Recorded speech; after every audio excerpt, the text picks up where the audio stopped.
in the death of Jesus Christ.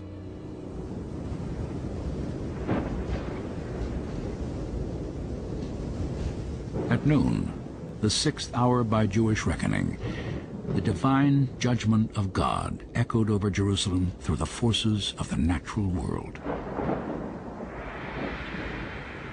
In that day, declares the Lord, I will make the sun go down at noon and darken the earth in broad daylight. From the 6th hour until the 9th hour, darkness came over all the land.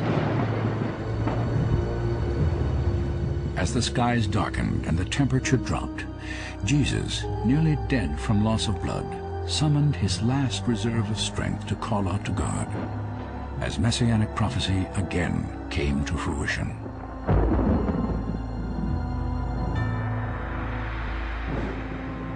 My God, why have you forsaken me? Why are you so far from saving me? About the 9th hour, Jesus cried out in a loud voice, my God, why have you forsaken me?" Back in those days, these psalms were not numbered, and so the way in which you referred to them was to recite the first line. Well, what is Psalm 22? It's a messianic psalm. It has predictions about the coming of the Messiah, and he was, in effect, there on the cross, applying that to himself, saying, Psalm 22 is coming true in me today. My strength is dried up, and my tongue sticks to the roof of my mouth. They gave me vinegar for my thirst. Later, Jesus said, I am thirsty. A jar of wine vinegar was there, so they soaked a sponge in it and lifted it up to his lips. After sipping the bitter wine, Jesus uttered his final words, again in fulfillment of prophecy. Into your hands I commit my spirit. Redeem me, O Lord, the God of truth. Jesus called out with a loud voice, Father, into your hands I commit my spirit. When he had said this, he breathed his last. Thousands of men were crucified, but there was only one man who was God, who was crucified. He was taking the sin that we should have taken upon ourselves, upon himself at that moment, bearing the full sin of the world.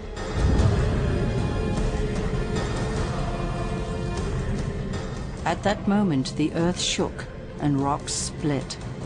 When the centurion and those with him who were guarding Jesus saw all that had happened, they were terrified and exclaimed, Surely he was the Son of God.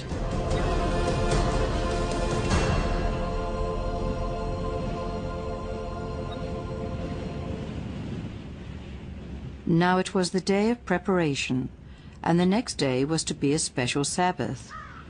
Because the Jews did not want the bodies left on the crosses during the Sabbath, they asked Pilate to have the legs broken and the bodies taken down. In crucifixion, it is basically a slow death by asphyxiation. You are unable to breathe properly, and you ultimately suffocate. And so to hasten death on the cross, Romans would typically take a heavy mallet and shatter the shin bones of the victims of crucifixion so they could no longer push up on the cross and breathe properly. He protects all his bones. Not one of them will be broken.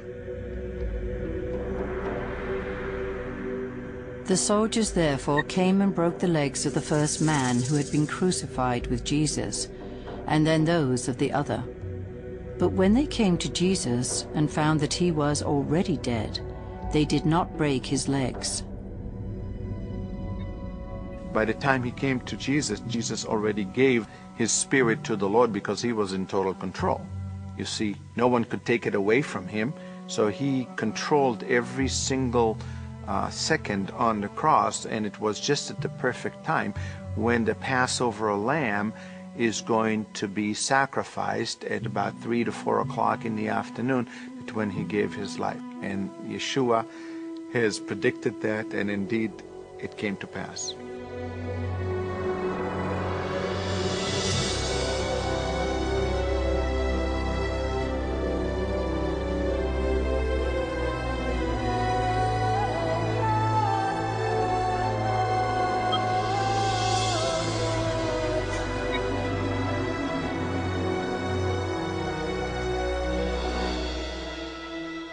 As evening approached, there came a rich man from Arimathea named Joseph, who had himself become a disciple of Jesus.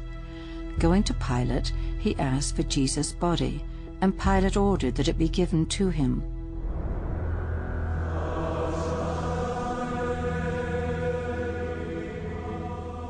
So Joseph bought some linen cloth, took down the body, and wrapped it in accordance with Jewish burial customs.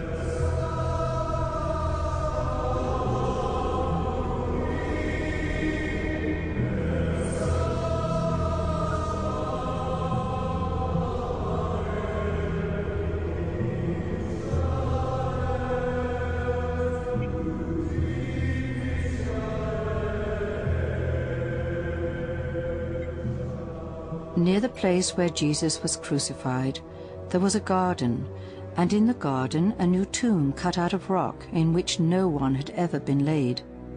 They placed Jesus there, and then rolled a stone against the entrance of the tomb. Through the influence of Joseph of Arimathea, a man of wealth and a follower of Christ, the final prophecy of the Passion was fulfilled. And they made his grave with the rich at his death.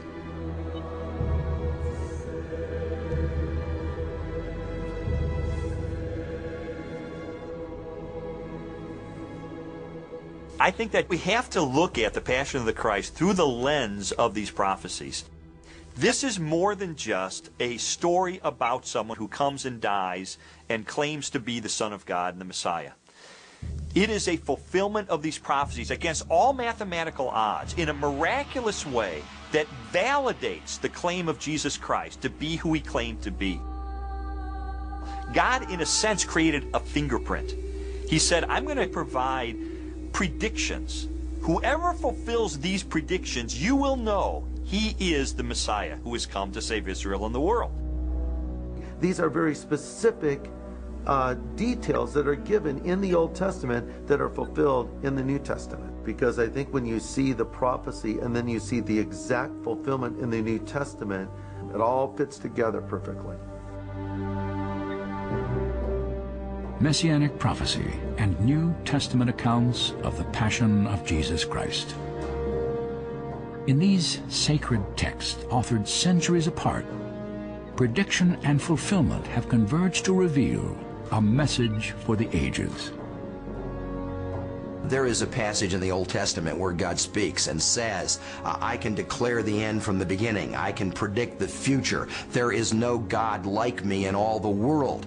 Christianity is the only religion that is based on 100 prophecies clearly being fulfilled in the life of the founder. It's obvious that these prophecies were intended for us to see the fulfillment in the person of Jesus Christ. That's why they were given in the first place.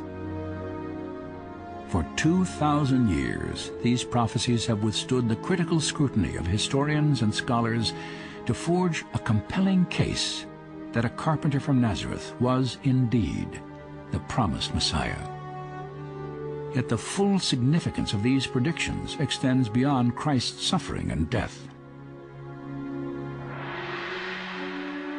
You will not abandon me to the grave, nor will you let your Holy One see decay. And after the suffering of his soul, he will see the light of life.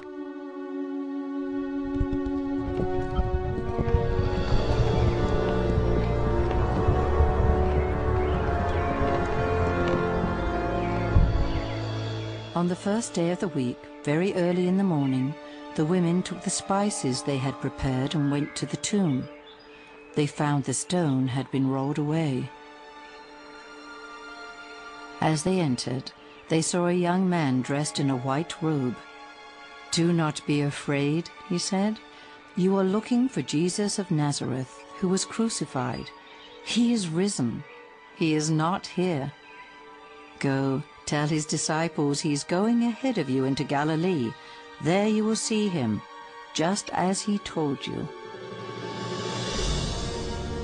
Jesus was raised on the third day according to the Scriptures.